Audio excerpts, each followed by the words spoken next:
오늘 말씀 제목은 하나님의 처소가 된 사람의 삶입니다. 우리가 지난주에 우리는 예수님이 죽으시고 부활하신 이유가 우리로 아버지 하나님 안에 거하게 하고, 그리고 아버지께서 내 안에 계시는 것을 위해서 예수님이 죽으시고 부활하셨다, 이것을 우리가 들었죠. 그래서 하나님의 처소가 된 사람의 삶을 좀 더 정확하게 말한다고 하면은, 하나님 안에 거하고 하나님이 내 안에 거하게 될 때 우리의 삶이 어떻게 변화되는가, 오늘 말씀의 주제입니다. 이 특별한 방식의 삶은 예수님에게서 나타났습니다. 그래서 예수님이 이 아버지 안에 거하고 아버지가 내 안에 거하는 자의 삶은 어떠하다, 이런 본을 보여주셨는데, 10절과 11절을 보면 내가 아버지 안에 거하고 아버지는 내 안에 계신 것을 내가 믿지 아니하느냐? 내가 너에게 이르는 말은 스스로 하는 것이 아니라 아버지께서 내 안에 계셔서 그의 일을 하시는 것이라. 내가 아버지 안에 거하고 아버지께서 내 안에 계심을 믿으라. 그렇지 못하겠거든 행하는 그 일로 말미암아 나를 믿으라. 여기 예수님이 말씀합니다. 내가 아버지 안에 거하고, 그러니까 예수님의 삶은 아버지 안에 거했어요. 항상 아버지 안에 거했고 아버지라는 울타리에서 벗어나지를 않았어요. 예수님의 삶은. 또 아버지는 내 안에 계신 것을, 그러니까 하나님이 예수님 안에 계셨습니다. 그러니까 예수님은 언제나 하나님을 모시고 살았어요. 하나님이 예수님 안에 거하신 거죠. 이 특별한 방식의 삶은 예수님의 삶을 매우 특별하게 만들어요. 특히 두 가지 점에서 예수님의 삶을 특별하게 만들었는데, 하나는 말이고 하나는 또 두 번째로는 일이에요. 그래서 아버지 안에 거하고 아버지가 내 안에 거하셨던 예수님의 말은 항상 자유로 말하는 게 아니라 하나님의 말만을 하는 겁니다. 그런 여러분, 내 감정이나 어떤 상황에 지배를 받아서 말을 아무렇게나 하는 것이 아니라 아버지의 말만을 하게 되면 그 말을 하는 그 공동체가 어떤 역사가 일어나겠습니까? 그 말을 듣는 사람이 마치 겨울철에 따뜻한 난로를 쬐는 것처럼 온기가 있어서 그 말에 위로를 받고 힘을 얻고 사랑을 느끼는 거예요. 새 힘을 얻게 되고. 그래서 아버지 안에 거하고 아버지가 내 안에 거했던 예수님은 언어 생활이 특별해졌어요. 거룩하고 사랑이 넘치고 힘이 있고. 10절 하반절에 내가 너에게 이르는 말은 스스로 하는 것이 아니라 아버지께서 내 안에 계셔서 그의 일을 하시는 것이라. 예수님의 말은 내가 스스로 하는 것이 아니고 아버지께서 계셔서 그의 일, 그의 말을 하는 것이다. 그리고 예수님이 하는 일은 예수님의 그 삶을 특별하게 했는데 예수님이 하는 일을 특별하게 합니다. 그러니까 예수님은 내가 하고 싶은 일을 하는 것이 아니라 아버지께서 하고 싶은 일을 하셨고, 내가 할 수 있는 일을 하는 것이 아니라 아버지께서 할 수 있는 일을 하신 겁니다. 11절을 보면 예수님이 그러십니다. 내가 아버지 안에 거하고 아버지께서 내 안에 계심을 믿으라. 그렇지 못하겠거든 행하는 일로 말미암아 나를 믿으라. 사람들이 예수님이 하나님께로부터 온 것을 믿지 않아요. 유대인들이. 또 예수님이 아버지 안에 거하고 아버지가 내 안에 계신다고 그러는데 유대인들은 그것을 안 믿는 거예요. 그래서 예수님이 그러는 겁니다. 그걸 못 믿겠느냐? 그러면 내가 하는 일을 보고 믿으라라는 거예요. 내가 하는 일을 보면 이게 사람이 하는 것인지 내가 할 수 있는 일인지 아버지만 할 수 있는 일인지를 분별할 수 있을 테고, 내가 하는 일을 바라보면은 아버지가 내 안에 계셔서 자기 일을 하는 것이고 내가 아버지 안에 거하면서 하나님만 하는 일을 한다는 것을 볼 수 있을 것이다, 믿을 수 있을 것이다, 이 말이에요. 말과 일이 완전히 달라지는 거예요. 예수님이 죽으시고 부활하신 목적은 그를 믿는 자들도 예수님처럼 하나님 안에 거하고 하나님이 내 안에 계시는 이 특별한 방식의 삶을 예수님 믿는 사람에게도 전이해 주기 위한 것이라고 했습니다. 예수님이 십자가에 달려 죽은 것은 예수님처럼 우리도 하나님 안에 거하도록 하기 위한 겁니다. 예수님이 죽으심이, 그리고 예수님이 죽은 자 가운데서 부활하신 것은 하나님이 우리 안에 계시기 위한 것입니다. 여러분, 이것을 믿으시기 바랍니다. 이건 하나님의 말씀이고 예수님이 하신 말씀이에요. 내가 죽어서 너희를 떠난 것은 아버지께로 가는 것인데 내 아버지 집에는 거할 것이 많도다. 그리고 나를 믿는 너희도 나와 함께 거기에 있으리라. 그러니까 예수님의 죽으심은 우리로 아버지 안에 거하게 하는 겁니다. 죽은 자 가운데서 부활하셔서 우리 가운데 오는 것은 아버지로 하여금 우리 안에 거하시도록 하기 위한 것입니다. 그러면 우리가 하나님 안에 거하고 하나님이 내 안에 계시면 우리의 삶은 어떻게 달라질까요? 오늘 말씀의 주제가, 오늘 본문은 바로 이것을 말하고 있어요. 하나님의 처소가 된 사람의 삶, 아버지 안에 거하고 아버지가 내 안에 거하는 이 그리스도인의 삶이 이루어질 때 우리의 삶은 어떻게 변화되는가? 오늘 말씀은 세 가지를 보여주는데 그 첫째는 우리의 삶이 예수님 같아진다는 겁니다. 예수님 같아진다. 내가 하나님 안에 거하고 하나님이 내 안에 계시면 그때 우리는 예수님하고 똑같아집니다. 아마 어떤 사람은 이 말을 들으면 뭐요? 내가 예수님 같아진다고요? 그거 혹시 신성모독 아닙니까? 이렇게 생각할 분이 계실지 모릅니다. 근데 여러분, 놀라시겠지만 그게 사실이에요. 여러분, 12절에서 14절 함께 읽어보십시다. 시작. 내가 진실로 진실로 너에게 이르노니 나를 믿는 자는 내가 하는 일을 그도 할 것이요 또한 그보다 큰 일도 하리니 이는 내가 아버지께로 감이라. 너희가 내 이름으로 무엇을 구하든지 내가 행하리니 이는 아버지로 하여금 아들로 말미암아 영광을 받으시게 하려 함이라. 내 이름으로 무엇이든지 내게 구하면 내가 행하리라.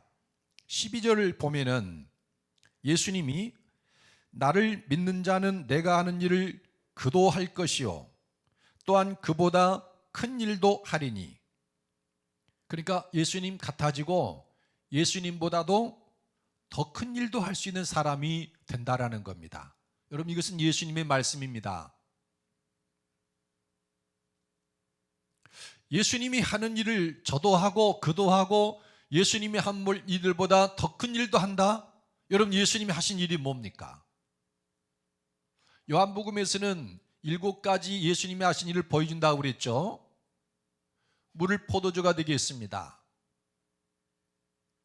왕의 신하가 병으로 죽어가는 것을 들으시고 가라 내 아들이 살아있다 말씀하심으로 그 아들의 병을 고쳐서 살렸습니다.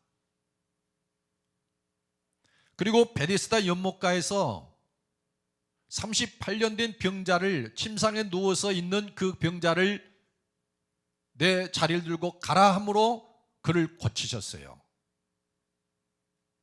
그리고 갈릴리 빈들에서는 오병이어로 5,000명이 되는 사람을 다 배불리 먹였어요. 그리고 제자들이 배를 타고 하다가 파도로 괴로워하는데 예수님이 물 위로 걸어오셔서 그들이 영접하니까 가려던 땅이 무사히 갔습니다. 그리고 날 때부터 소경된 사람을 고쳤습니다. 그리고 죽은 지 나흘이 된 나사로를 살렸습니다. 7가지 표적입니다. 그런데 예수님이 그런 일들을 행하시고 나서 너희가 만일 아버지 안에 거하고 아버지가 너희 안에 계시면 내가 한 일을 그도 할 것이고 내가 한 일 그보다 더 큰 일도 할 것이다. 여러분, 그냥 믿어버리십시오. 예수님이 하신 말씀이니까 믿는 거예요. 취하는 거예요. 그걸 머리로 생각을 하면은 어떻게 내가 그런 일을 할 수 있습니까? 내가 하는 게 아니에요. 내 안에 계신 아버지께서 그 일을 하시는 거예요. 이게 예수님이 취하셨던 삶의 방식입니다. 누렸던 삶의 방식. 12절에 내가 진실로 진실로 너에게 이르노니 나를 믿는 자는 내가 하는 일을 그도 할 것이요 또한 그보다 큰 일도 하리니 이는 내가 아버지께로 감이라. 어떻게 예수님을 믿는 사람은 예수님이 하는 일도 하고 그보다 더 큰 일도 할 수 있는가? 그 이유를 이렇게 말합니다. 이는 내가 아버지께로 감이라. 이는 내가 아버지께로 감이라 그랬어요. 그러니까 예수님이 아버지께로 가는데 그를 믿는 우리들도 아버지께로 가서 아버지 안에 거하는 하나님 안의 수리도 거하는 겁니다. 그런데 하나님은 예수님보다 더 큰 분이에요. 여러분, 예수님이 자기를 따르는 12제자를 보내면서 가서 천국 복음을 전파하라, 그리고 병자를 보거든 손을 얹어 고치고 귀신을 보거든 예수 이름으로 쫓아내라. 파송받는 제자들은 설마 그런 일이 일어날까 했지만 돌아와서 보고를 하는 겁니다. 주여 주여, 우리가 주의 이름으로 귀신을 쫓아냈습니다. 병자를 고쳤습니다. 이게 예수님 안에 있는 사람에게서 나타나는 거였어요. 그런데 예수님 말씀합니다. 내가 아버지께로 가노니. 그래서 예수님 믿는 사람들도 예수님과 함께 예수님 안에 사람이 아버지 안에 거해요. 그런데 아버지는 예수님보다 더 큰 분이에요.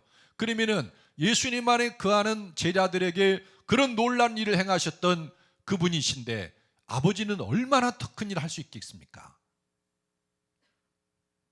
그뿐만이 아닙니다. 13절을 보면 너희가 내 이름으로 무엇을 구하든지 내가 행하리니, 또 14절에도 내 이름으로 무엇이든지 내게 구하면 내가 행하리라. 그러니까 아버지 안에 거하고 아버지가 내 안에 거하는 사람은 무엇이든지 기도하면 다 들어준다라는 겁니다. 기도를 않고 그냥 말을 해도 들어주신다는 거예요. 무엇이든지. 예수님은 종종 자신이 무언가를 하나님께 구하면 하나님이 항상 자기의 기도를 들어준다라고 말씀을 했어요. 요한복음을 읽어보면 나사로를 살릴 때도 그런 말씀을 한 적이 있는데 요한복음 11장 41절 42절에 보면 돌을 옮겨 놓으니 예수께서 눈을 들어 보시고 이르시되 아버지여 내 말을 들으신 것을 감사하나이다. 항상 내 말을 들으시는 줄을 내가 알았나이다. 그러나 이 말씀 없는 것은 둘러선 무리를 위함이니 곧 아버지께서 나를 보내신 것을 그들로 믿게 하려 함이니이다. 항상 하나님이 자기의 말을 들어주신 걸 예수님 알았어요. 근데 그 말을 나사렛 무덤 앞에서 많은 사람이 있는 데서 그냥 하는 겁니다. 왜냐하면 저 사람들이 이걸 믿게 하려고 그 말을 한다는 거예요. 그래서 예수님은 항상 하나님이 자기 말을 들어주시는 것을 알았는데 그래서 이번에도 자기가 하는 말을 들을 걸 알은 거예요. 그리고 무덤을 향해서 나사로야 나오너라. 죽은 지 나흘이 된 사람이 살아서 나오는 거예요.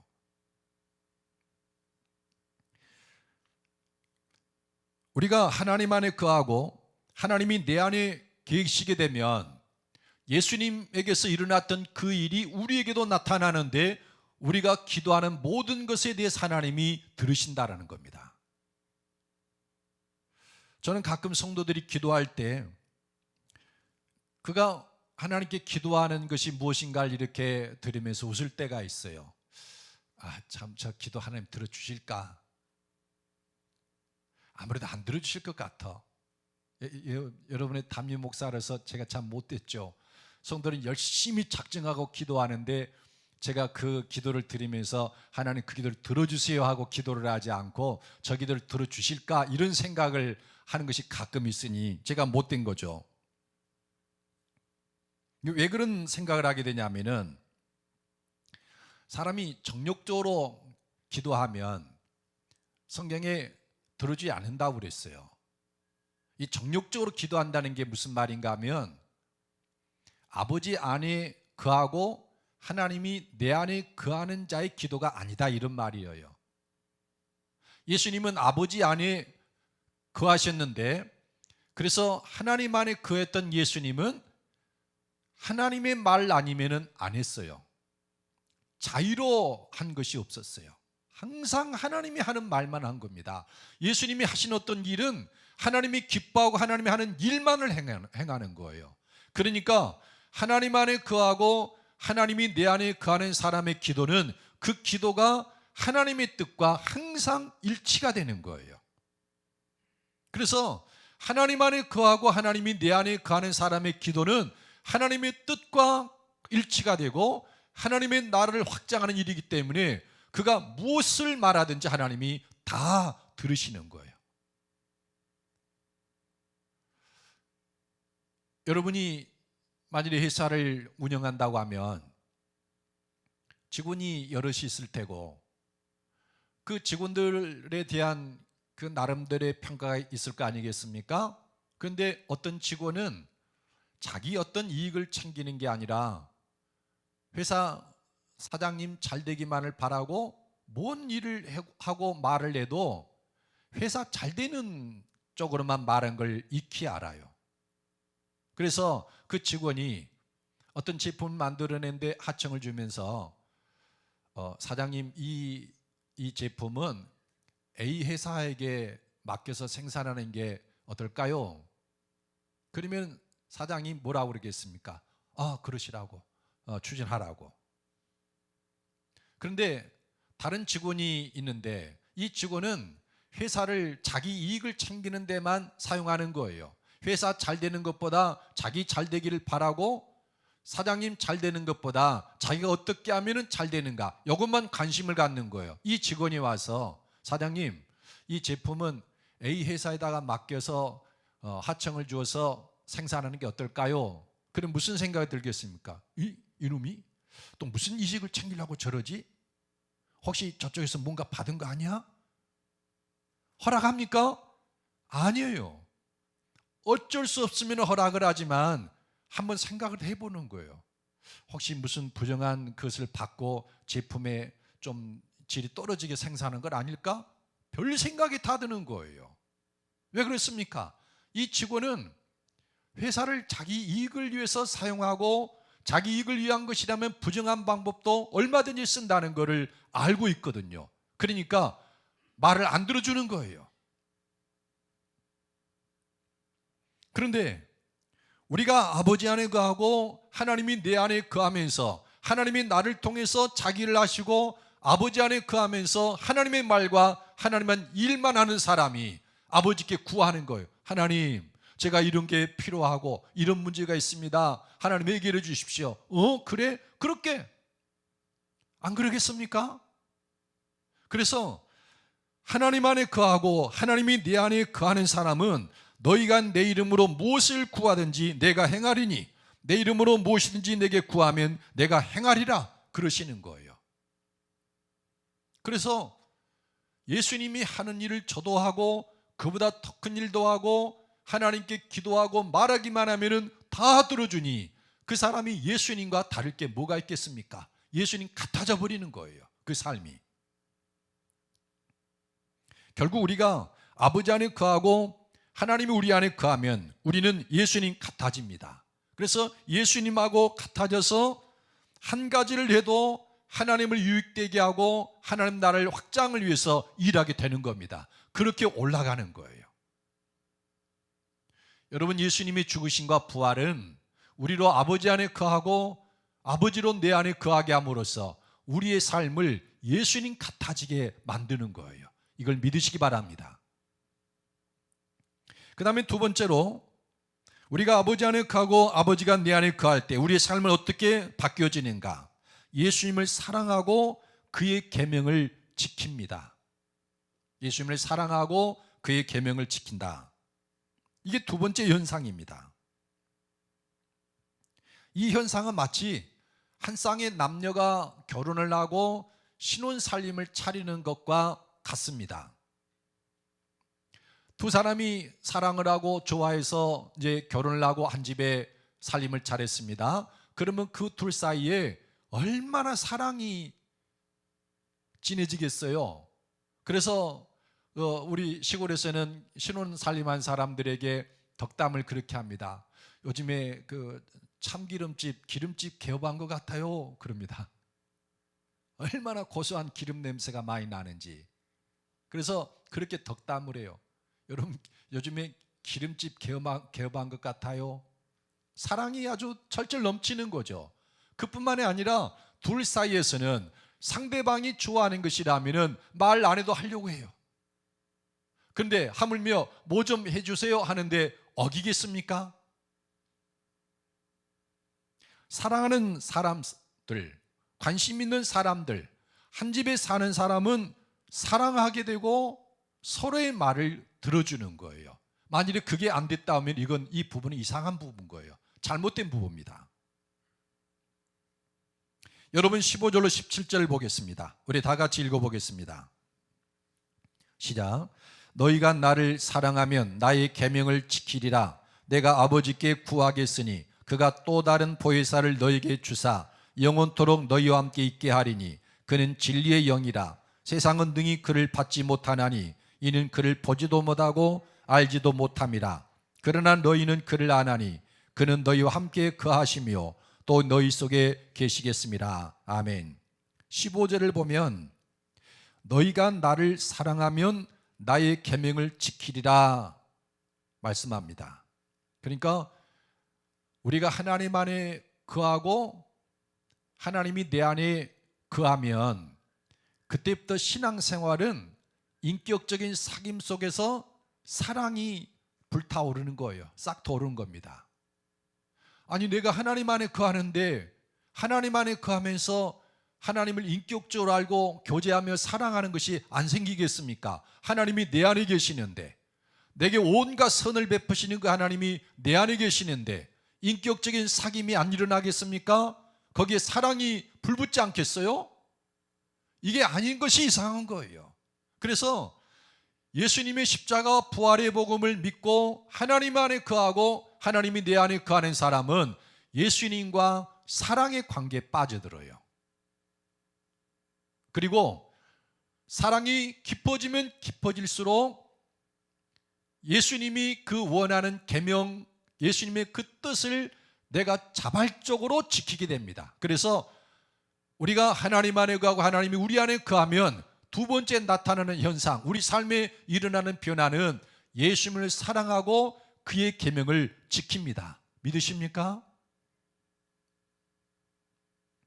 16절을 보면 하나님이 우리에게 또 다른 보혜사를 주어서 영원토록 너희와 함께 있겠다라고 합니다. 내가 아버지께 구하겠으니 그가 또 다른 보혜사를 너희에게 주사 영원토록 너희와 함께 있게 하리니, 또 다른 보혜사를 우리에게 주서 함께 있게 하는데 17절에 보니까 그는 진리의 영이라 그랬습니다. 진리의 영. 그러니까 우리가 아버지 안에 거하고 아버지가 내 안에 거하게 될 때 하나님은 그 사람에게 진리의 영, 그 또 다른 보혜사를 우리 가운데 부어줍니다. 그렇게 되면 어떤 일이 일어나냐면은 진리의 영이기 때문에 그 진리의 성령이 우리 안에 오시면 진리를 계시해 주는 거예요. 어떤 일이 딱 부딪히면 본능적으로 진리가 무엇이며 거짓이 무엇인가 분별이 딱 되는 거예요. 아, 이거 하면은 쫄딱 망하는 일이다. 이걸 하면은 하나님의 진노를 살리고 결국은 내가 화를 입게 될 것이다. 이걸 딱 맞닥뜨렸을 때, 아, 이거는 하나님이 기뻐하는 일이고 내가 손해를 봐도 이건 해야 된다. 그게 싹 분별이 되는 거예요. 하나님의 뜻이 무엇이냐, 하나님의 뜻이 아닌 것이 무엇이냐, 이거를 성령을 보내서 우리 가운데 분별하는 진리의 영이 우리 가운데 오기 때문에 이 사람이 자발적으로 본능적으로 하나님이 기뻐하는 것과 기뻐하지 않는 것, 예수님이 기뻐하는 것, 예수님의 계명과 예수님이 원하지 않는 것, 계명이 아닌 것, 이걸 분별이 돼서 자발적으로 자동적으로 주의 계명을 행하게 된다라는 거예요. 이건 율법적인 신앙이 아닙니다. 사랑에서 나오는 자발적인 순종이에요. 이는 구약의 여러 선지자들이 예언했고 꿈꾸던 바였습니다. 지난 송구역 신예배 때도 그 말씀을 드린 적이 있습니다만, 구약의 선지자들이 꿈꾸는 것이 뭐냐면은 하나님이 각 사람에게 그 영을 부어줘서 그 영을 통해서 하나님을 알게 하고, 그래서 하나님을 알기 때문에 하나님의 말씀 율법을 지켜나가는 그런 것이에요. 그런 세상을 꿈꾸었어요. 대표적인 것이 에스겔 36장 26절로 28절인데, 또 새 영을 너희 속에 두고 새 마음을 너희에게 주되 너희 육신에서 굳은 마음을 제거하고 부드러운 마음을 줄 것이며, 또 내 영을 너희 속에 두어 너희로 내 율례를 행하게 하리니 너희가 내 규례를 지켜 행할지라. 내가 너희 조상들에게 준 땅에서 너희가 거주하면서 내 백성이 되고 나는 너희 하나님이 되리라. 하나님이 각 사람에게 하나님의 영 성령을 부어줘서 하나님을 알게 하고 그의 율례를 지키도록 하겠다. 이거를 에레미야 선지자는 새 언약이라고 그랬어요. 그리고 이 새 언약이 오늘 본문에 의하면은 예수님을 통해서 성취가 되는 거예요. 내가 십자가 달려 죽음으로 아버지께로 가면은 아버지께서 너에게 또 다른 보혜사, 그 보혜사를 줄 건데 그는 진리의 영이다. 그 진리의 영이 우리 가운데 오시면 아버지의 뜻을 계시하시고 진리를 계시해서 그의 계명을 행하게 하신다. 제가 이 말씀을 드리는 것은 이 형태의 신앙이 기독교 정통 신앙이다라는 겁니다. 어느 특별한 사람들만이 갖는 신앙이 형태가 아니고, 이거는 모든 그리스도인이 가져야 될 보편적 신앙이라는 것을 말씀드리고자 하는 거예요. 누가 예수님을 믿었다 그러면 이렇게 믿어야 되는 거예요. 아버지 안에 거하고 아버지가 내 안에 거하고, 그래서 하나님이 진리의 성령을 그에게 보내주어서 예수님을 사랑하고 그의 계명을 지키도록 하는 것, 이게 정통신앙이고 보편적 신앙이어야 됩니다. 신앙이 좋은 어떤 사람만 갖는 그런 신앙이 아니라 모든 그리스도인이 가져야 될 신앙. 왜냐하면 새 언약은 그게 신앙의 근본이에요.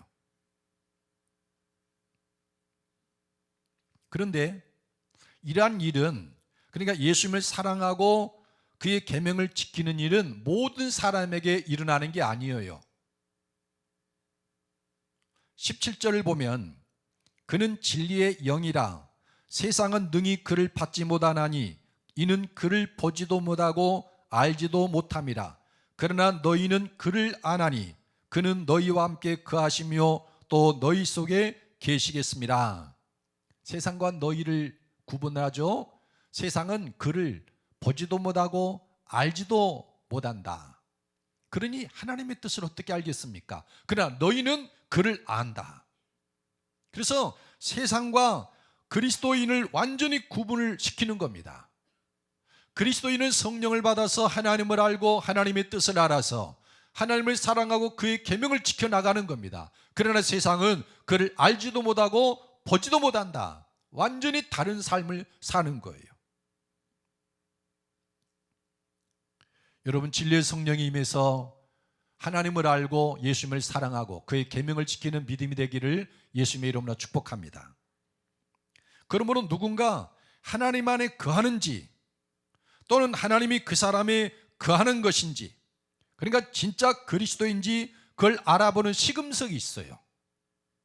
이 사람이 아버지 안에 거하는가, 하나님이 이 사람 안에 거하는가, 그걸 알아보는 척도는 이 사람이 예수님을 알고 사랑하는가, 그리고 예수님의 계명을 지키고 있는가. 율법적으로 아둥바둥하면서 지키는 게 아니라 예수님을 사랑하기 때문에 즐거이 그의 계명을 지켜나가고 있는가, 그걸 보면은 아버지 안에 거하고 아버지가 내 안에 거하는가를 판단해 볼 수 있어요. 20절로 24절을 말합니다. 여러분 함께 읽어보십시다. 20절에서 24절 시작. 그 날에는 내가 아버지 안에 너희가 내 안에 내가 너희 안에 있는 것을 너희가 알리라. 나의 계명을 지키는 자라야 나를 사랑하는 자니 나를 사랑하는 자는 내 아버지께 사랑을 받을 것이요 나도 그를 사랑하여 그에게 나를 나타내리라. 가룟이 아닌 유다가 이르되 주여 어찌하여 자기를 우리에게는 나타내시고 세상에는 아니하려 하시나이까?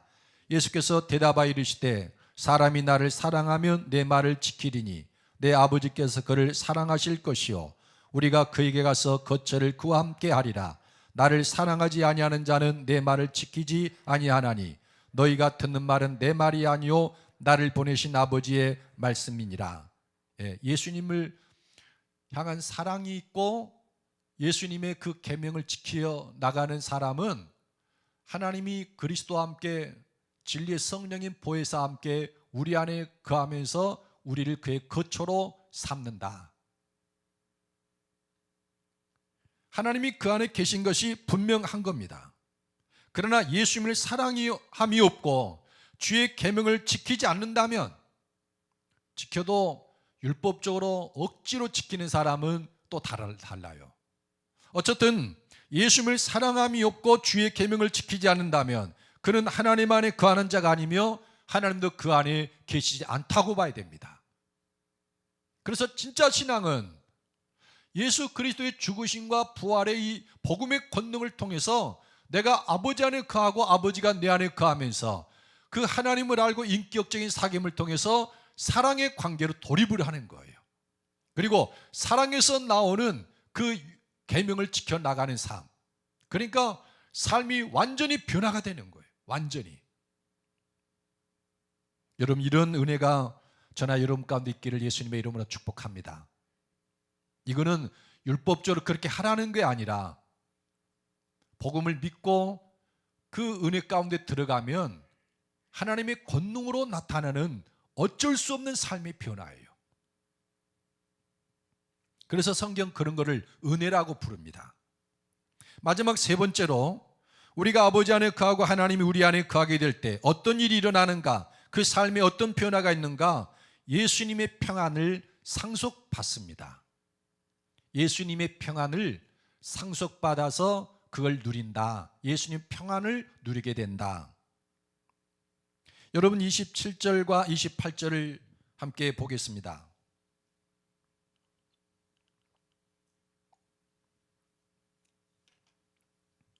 시작. 평안을 너희에게 끼치노니 곧 나의 평안을 너희에게 주노라. 내가 너희에게 주는 것은 세상이 주는 것과 같지 아니하니라. 너희는 마음에 근심하지도 말고 두려워하지도 말라. 내가 갔다가 너희에게로 온다는 말을 너희가 들었나니 나를 사랑하였더라면 내가 아버지께로 감을 기뻐했으리라. 아버지는 나보다 크심이라. 27절을 보면 평안을 너희에게 끼치노니 라고 합니다. 그러니까 예수 믿어서 하나님 안에 거하고 하나님이 내 안에 거하는 너희에게 내가 평안을 끼친다. 그러니까 예수를 믿는 사람에게 그 사람이 받는 은혜가 뭐냐면은, 삶의 변화가 뭐냐면은 예수님의 그 평안을 받아서 그 평안을 누린다라는 거예요. 근데 평안에는 두 종류의 평안이 있습니다. 하나는 나의 평안, 즉 예수님의 평안이에요. 평안을 너에게 끼치노니 곧 나의 평안을 너에게 주노라. 예수님의 평안이 있습니다. 그리고 또 하나의 평안이 있는데 그 평안은 세상이 주는 평안이에요. 27절에 내가 너에게 주는 것은 세상이 주는 것과 같지 아니하니라. 그러니까 평안도 세상이 주는 평안이 있고 예수님이 주는 평안, 세상에서 볼 수 있는 평안이 있고 예수님 안에 거할 때 보는 평안이 있다라는 거예요. 평안도 두 종류가 있습니다. 이 평안은 샬롬이 번역어입니다. 그러니까 아무 일도 없이 고요하게 평안하다는 그런 의미가 아니에요. 건강하고 아침에 평안이 일어나고 저녁에 평안이 눕고 자녀들이 잘 되고 농사를 지면 농사가 열매가 잘 되고 병 없이 잘 살고 전쟁이 나서 군대 갔는데도 아무런 사고도 없이 그냥 돌아오고 뭐 그런 것들이에요.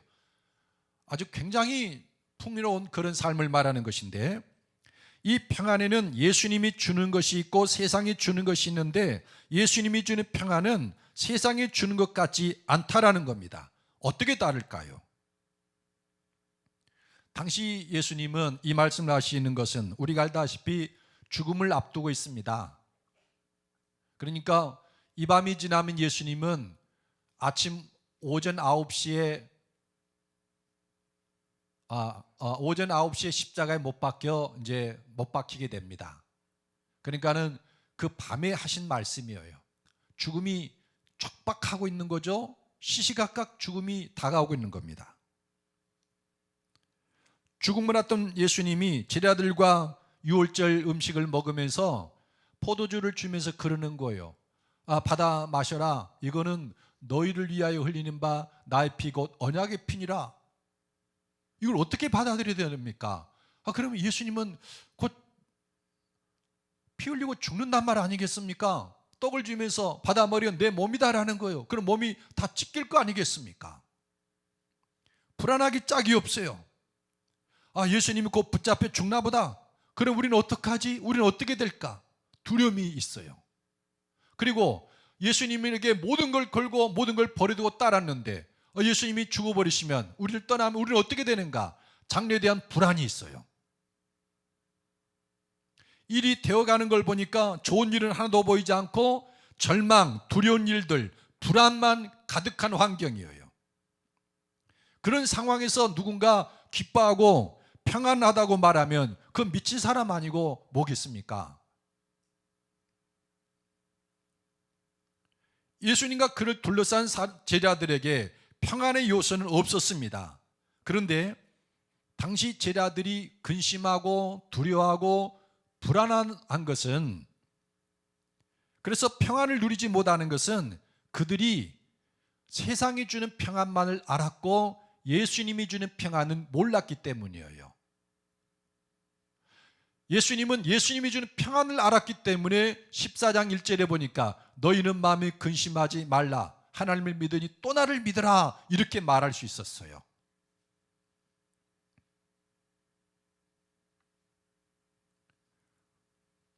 왜 예수님은 그런 환경에서도 평안을 끼친다고 말하고 나의 평안을 너에게 준다라고 말했을까요? 그리고 심지어 예수님께서는 내가 죽는 것이 오히려 너에게 유익이라고 그러는 거예요. 왜냐하면 예수님이 죽지 아니하면, 그러니까 죽어서 아버지께로 가지 아니하면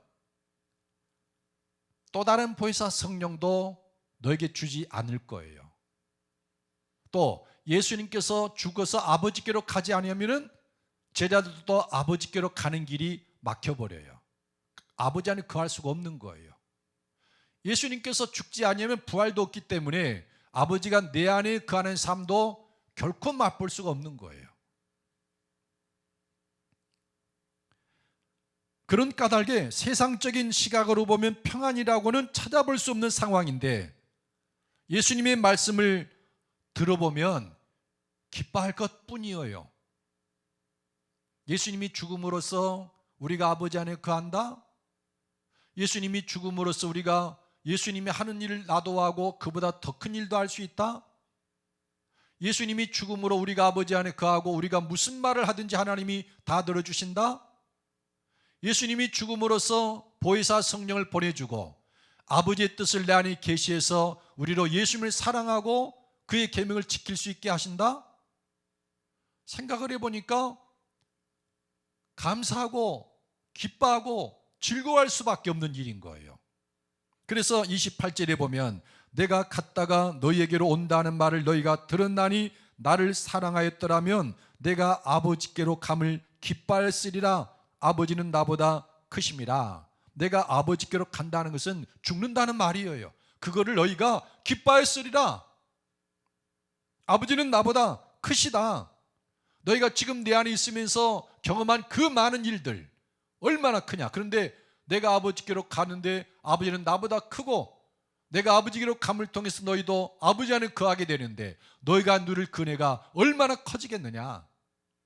그걸 생각하면은 가슴이 설레겠죠. 와, 우리도 아버지 안에 예수님처럼 거할 수 있구나. 우리도 예수님처럼 그런 일도 하고 그보다 더 큰 일도 하고 우리도 예수님처럼 무슨 말 하든지 하나님이 다 들어주시고, 이걸 안다고 하면은 평안을 누릴 수밖에 없는 거예요. 오히려 기뻐하고 감사하고 용기가 솟고 새 힘이 돋아나는 거예요.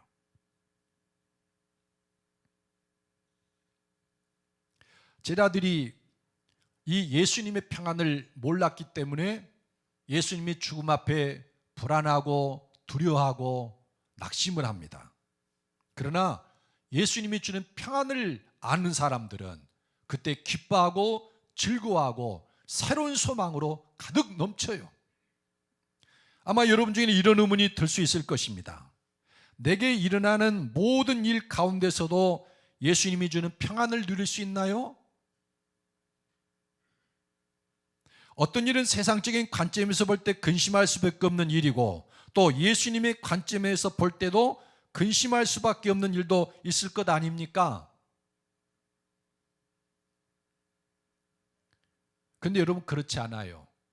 지금 제가 전제 조건을 달고 있죠. 아버지 안에 거하고 아버지가 내 안에 거하는 자 안에는 이런 평안을 누린다. 예수님이 주는 평안을 상속받아 누린다고 그랬습니다. 그러니까 아버지 안에 거하지 않고 아버지가 내 안에 거하지 않으면서 정욕적으로 행하고 다른 길로 걸어가면서 평안을 누릴 수는 없는 거예요. 그러나 어떤 상황에서도 아버지 안에 거하고 아버지가 내 안에 거하면서 예수님의 계명, 주님이 기뻐하는 일을 행하는 사람들은 그렇게 살다가 어려움을 당할 때 100% 그 안에 우리는 주의 평안을 누릴 수가 있어요. 왜냐하면 아버지 안에 거하고 아버지 안에 내 안에 거하는 사람은 그 일이 비록 세상적인 관점에서 볼 때는 불안하고 평안을 누리지 못한다 할지라도 반드시 그 안에는 평안이 있는 거예요. 기쁨이 있고 행복이 있고. 말씀을 맺겠습니다. 기독교 교리 중에 제가 아주 싫어하는 교리가 있어요. 여러분은 자주 들어봐서 제가 현재 교회에서 가르치는 교리 중에 잘못된 것들이 많이 있다는 것을 아마 여러분 아실 거예요. 아주 싫어하는 교리가 하나 있는데 마르틴 루터가 한 말입니다. 나는 의인이다. 그러나 나는 여전히 죄인이다. 이걸 교회는 아주 철석같이 다 믿고 있어요. 그러니까 복음을 오해하니까 그런 말이 나온 거예요. 예수님이 죽은 것은 우리의 죄에 대한 형벌을 담당하고 십자가의 죽음으로 우리의 죄값을 치러줬다. 그래서 그 예수를 믿는 사람은 예수님 내 죄값을 치러줬기 때문에 모든 죄를 사함받고 그리스도의 의가 나에게 덧입혀져서 하나님이 보실 때는 의로운데 실제 내 내면을 돌아보면 나는 죄인이다. 이게 기독교의 핵심 교리입니다. 그래서 칼빈은 전적인 은혜, 오직 하나님의 은혜만 강조했죠. 그런데 성경에서 사도들은 회개하고 예수 믿은 사람들에 대해서 루터하고는 완전히 다른 말을 합니다. 사도행전 15장 8절로 9절에 또 마음을 아시는 하나님이 우리에게와 같이 그들에게도 성령을 주어 증언하시고 믿음으로 그들의 마음을 깨끗이 하사 그들이나 우리나 차별하지 아니하였느니라. 그러니까 사도 베드로가 말하기를 복음을 전해서 그들이 그 복음을 믿을 때 하나님이 성령을 주어서 그들의 마음을 깨끗게 하시더라. 사람이 깨끗하게 변화됐어요. 그를 죄인이라고 말하는 것이 옳은 일입니까? 성령님에서 그 마음이 깨끗해지고 사람이 깨끗하게 변화되었는데 그 사람을 죄인이라고 말하는 게 여러분 가당한 일입니까? 로마서 3장 24절에 그리스도 예수 안에는 속량으로 말미암아 하나님의 은혜로 값없이 의롭다 하심을 얻은 자 되었느니라.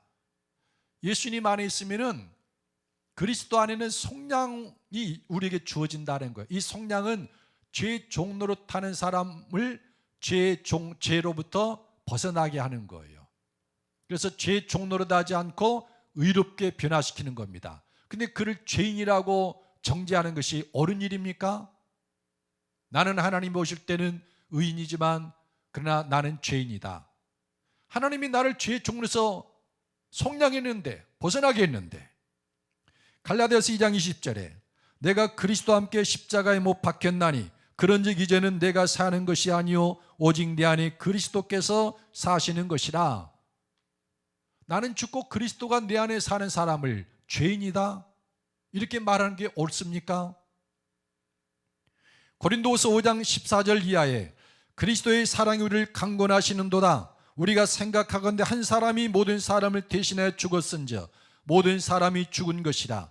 그가 모든 사람을 대신하여 죽으심은 살아있는 자들로 하여금 다시는 그들 자신을 위하여 살지 않고 오직 그들을 대신하여 죽었다가 다시 살아나신 이를 위하여 살게 하려 함이라. 그런즉 누구든지 그리스도 안에 있으면 새로운 피조물이라. 이전 것은 지나갔으니 보라 새 것이 되었도다. 누구든지 그리스도 안에 있으면 새로운 피조물이고 이전 것은 지나가고 새 것이 되었다고 그랬습니다. 새 것이 되었는데 그를 죄인이라고 말하는 것이 옳은 일입니까? 로마서 8장 1절로 2절에 그러므로 이제 그리스도 예수 안에 있는 자에게는 결코 정죄함이 없나니 이는 그리스도 예수 안에 있는 생명의 성령의 법이 죄와 사망의 법에서 너를 해방하였습니다. 예수 그리스도 안에 있는 자에게는 결코 정죄함이 없다. 아무도 죄인이라고 정죄할 수 없다. 그 이유가 뭐냐? 루터는 그리스도의가 덧입혀져서 그렇다고 말하는데 사도 바울은 그렇게 말하지 않았어요. 이는 그리스도 예수 안에 있는 생명의 성령의 법이 죄와 사망의 법에서 너를 해방하였음이라. 성령께서 임해서 죄와 사망의 법에서 해방하였기 때문에 아무도 정죄할 수 없다고 그러는 거지, 죄를 용서해 주고 의를 덧입혀 줬기 때문에 아무도 정죄할 수 없다고 말한 거예요. 그런데 아무도 정죄할 수 없는데 감히 루터가 죄인이라고 정죄하고 내가 나를 정죄할 수가 있겠습니까? 정죄할 수 없다고 그랬는데 로마서 8장 33절 34절에 누가 능히 하나님께서 택하신 자들을 고발하리요 의롭다 하신 이는 하나님이시니 누가 정죄하리요 죽으실 뿐 아니라 다시 살아나신 이는 그리스도 예수시니 그는 하나님 우편에 계신 자요 우리를 위하여 간구하시는 자신이라. 아무도 정죄할 수 없고 저 사람 죄인이라고 고발할 수도 없다라는 거예요. 특히나 오늘 요한복음 14장에 보면 우리가 예수 그리스도의 십자가 부활의 복음을 믿을 때 우리는 아버지 안에 거하고 아버지가 내 안에 계십니다. 예수님을 사랑하고 그의 계명을 지키는 자 되었어요. 이런 사람을 죄인이다? 여러분, 이게 가당한 일입니까? 있을 수 없는 일이에요. 그래서 저는 나는 의인이지만 죄인이라는 말을 아주 싫어해요. 그렇다고 제가 죄를 하나도 안 짓고 사느냐, 그 말이 아니에요. 저는 예수 그리스도를 통해서 하나님이 내게 행하신 일을 저는 믿어요. 제 종로에서 벗어났고 새로운 피조물이 되었고 나는 아버지 안에 거하고 아버지가 내 안에 거하면서 하나님 일을 하는 사람으로 새로 지어졌음을 저는 믿는 겁니다. 여러분, 이 믿음으로 우리는 행해야 돼요. 우리는 아버지 안에 거하고 아버지가 내 안에 거합니다. 그렇기 때문에 예수님이 하는 일을 나도 하고 그보다 더 큰 일도 할 수 있습니다. 우리가 주 안에 거하며 사는 말을 하나님은 다 들으셔요. 그리고 우리는 예수 그리스도 안에 있으면서 예수님을 사랑하고 그의 계명을 지키는 자가 되었습니다. 그리고 세상은 알지 못하는 그리스도의 평안을 상속으로 받아서 이걸 누리는 사람이에요. 그래서 세상 사람이 바라보면은 저 사람 불행하다, 왜 저렇게 안 됐을까, 참 고통스럽겠다 이러는데 나는 주 안에서 기뻐하고 즐거워할 수 있는 거예요. 왜냐하면 이걸 통해서 하나님이 나에게 주실 은혜가 너무나 크기 때문에. 여러분, 이런 삶을 누리기를 예수님의 이름으로 축복합니다.